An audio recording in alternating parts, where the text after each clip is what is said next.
Jadi singkat cerita ini dia selalu berzikir tapi dia selalu sial gitu, Oh ya. Ustaz.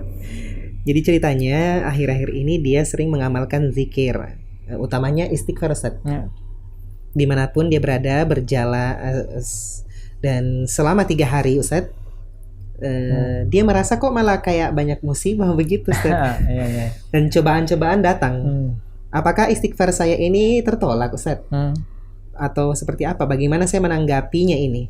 Walaupun mungkin terasa ringan, Ustaz, untuk menghadapi cobaan-cobaan yang datang ini, Ustaz. Oh iya. Iya, pernah satu hari ceritanya ini dia pulang kerja, Ustaz. Ban motor robek, tidak bisa ditambal, uang hilang. Akhirnya dikasih ban gratis sama tukang tambalnya, Ustaz. Gitu. Alhamdulillah. Jadi berjalan. Tapi pas ini lagi kena bocor lagi gitu.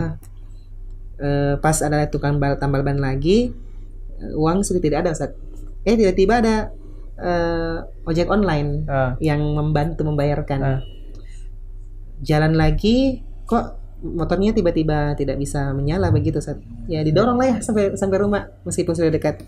Jadi kayak sepanjang jalan begitu, dalam satu hari itu ada langsung semuanya begitu, Ustaz. Iya, artinya kehidupannya itu antara dua, antara diuji oleh Allah Subhanahu wa taala dan diberikan solusi juga oleh Allah Subhanahu wa taala. Diuji dengan kendaraan motor yang bermasalah, tapi diberikan kenikmatan dengan adanya orang-orang baik yang membantu.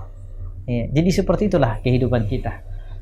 Tentu saja istighfar ini adalah diantara salah satu amalan zikir ya, untuk mendekatkan diri kepada Allah Subhanahu wa taala yang sangat dahsyat ya. Bahkan Nabi SAW kan dalam riwayat kita kenal bagaimana Nabi SAW mengatakan, wallahi inni la astaghfirullah wa atubu ilaihi fil yaumi aktsara min 70 marrah. Demi Allah, saya ini dalam sehari itu beristighfar, memohon ampun kepada Allah Subhanahu wa taala ya, lebih daripada 70 kali, bahkan di dalam riwayat yang lain disebutkan 100 kali ya, dalam satu hari, satu malam ya. Pertanyaan kita ini berapa kali ya kita beristighfar kepada Allah Subhanahu wa taala? Ini adalah suatu ibadah yang luar biasa.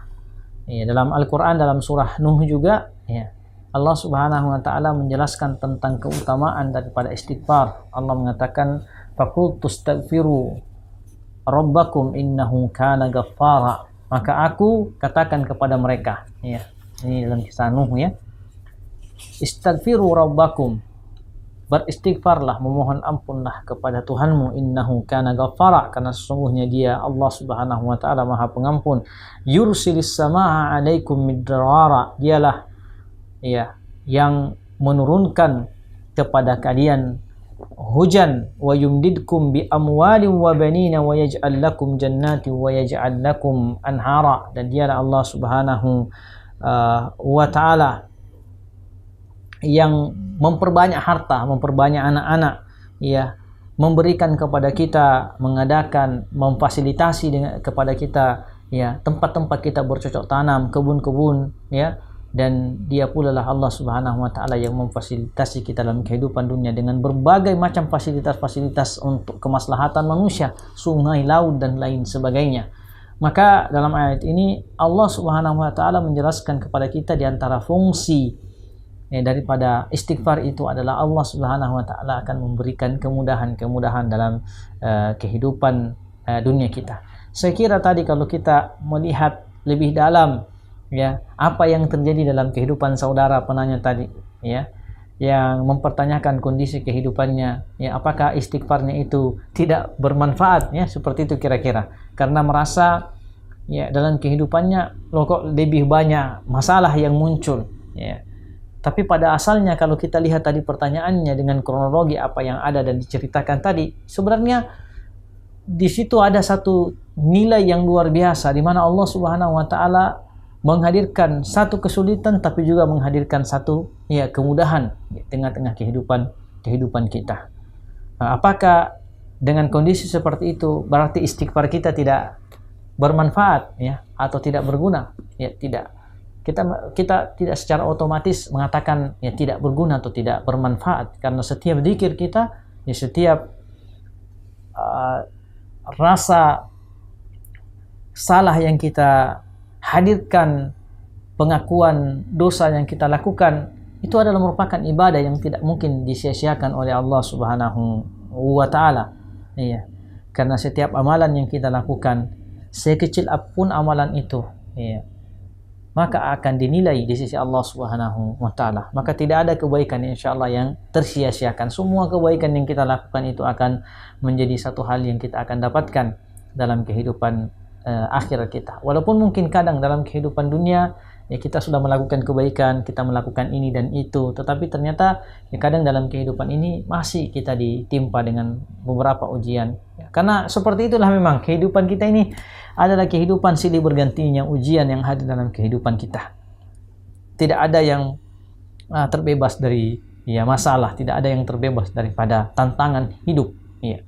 Karena itu adalah bagian yang tidak terpisahkan dari kehidupan seorang manusia. Hidup dan mati kita ini penuh dengan tantangan dan ujian dari Allah Subhanahu wa taala, dan Allah ingin melihat siapa di antara kita yang paling bertakwa dan paling dekat kepada Allah Subhanahu wa taala. Maka saudara yang bertanya, ya jangan berhenti dari beristighfar, jangan berhenti dari kebaikan ini.